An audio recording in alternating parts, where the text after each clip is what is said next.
I want to thank Congresswoman Sheila Sherfilis McCormick for her tremendous leadership, for yielding time, and also Congressman Jonathan Jackson.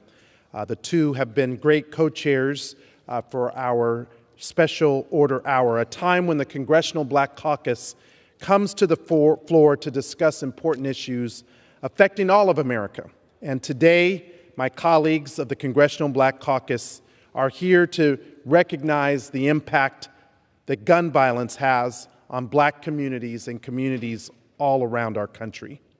In recent years, our nation has bore witness to horrific acts of gun violence in our communities, from the racist murder of 9 parishioners at the Mother Emanuel AME Church in Charleston, South Carolina, to the attack at a grocery store in Buffalo, New York, to police-involved shootings of unarmed Black men, women, and children. Time and again, when these tragic events happen, we hear politicians in Washington offer their thoughts and prayers. But we know that thoughts and prayers are simply not enough.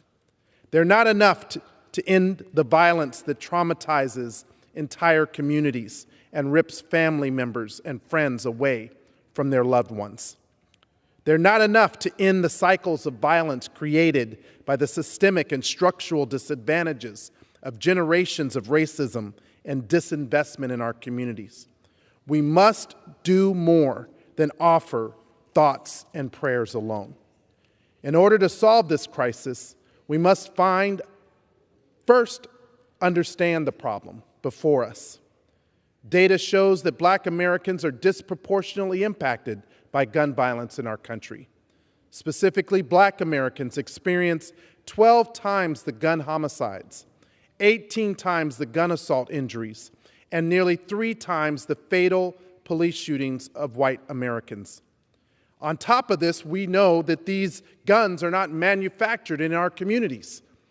And that is why we believe gun manufacturers should be held accountable, and those who allow access to guns should be held accountable. Alarmingly, despite the fact that Black boys and men account for just 6% of the total population, they comprise more than half of all gun homicide victims in our nation. Madam Speaker, to the chairs, I know personally the effects of losing a loved one to gun violence. My father was shot and killed when I was 19 years old, a freshman in college. I remember getting the call that so many loved ones fear getting.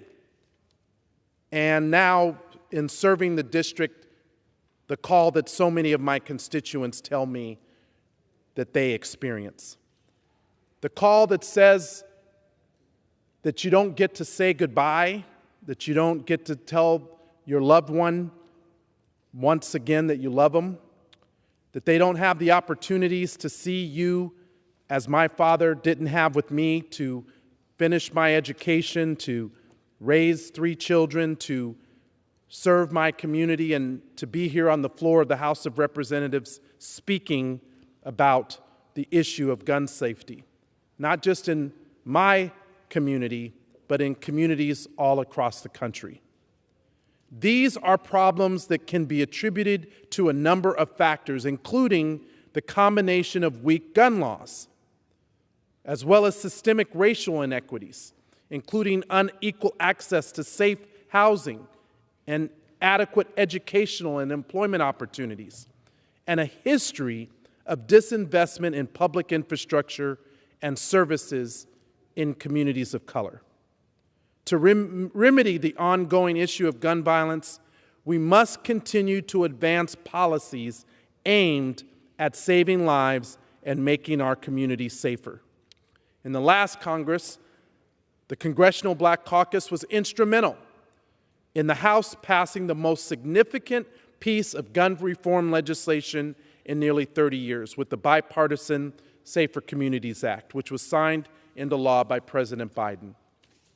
The bipartisan Safer Communities Act took meaningful steps to protect our children, to keep our schools safe, and to reduce the overall threat of gun violence around our country by extending background checks for firearm purchases, clarifying licensing requirements, funding red flag laws and crisis intervention programs, and weakening the boyfriend loophole.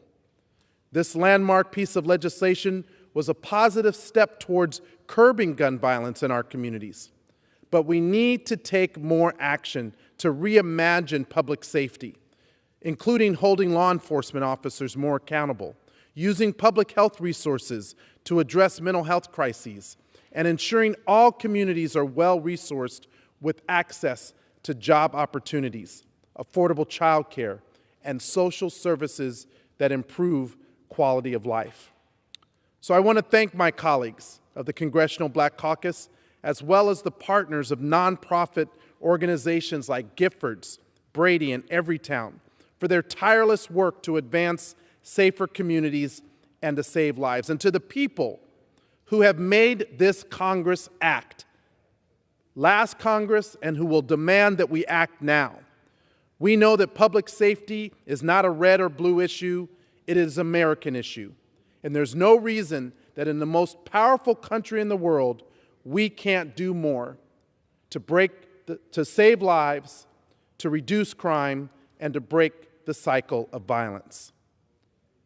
Our thoughts and prayers are simply not enough. We need action.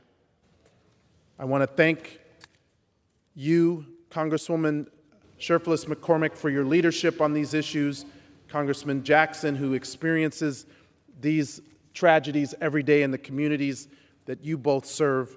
You have the commitment of the Congressional Black Caucus and its members that we will continue to advance safety for all of our communities. And with that, I yield back.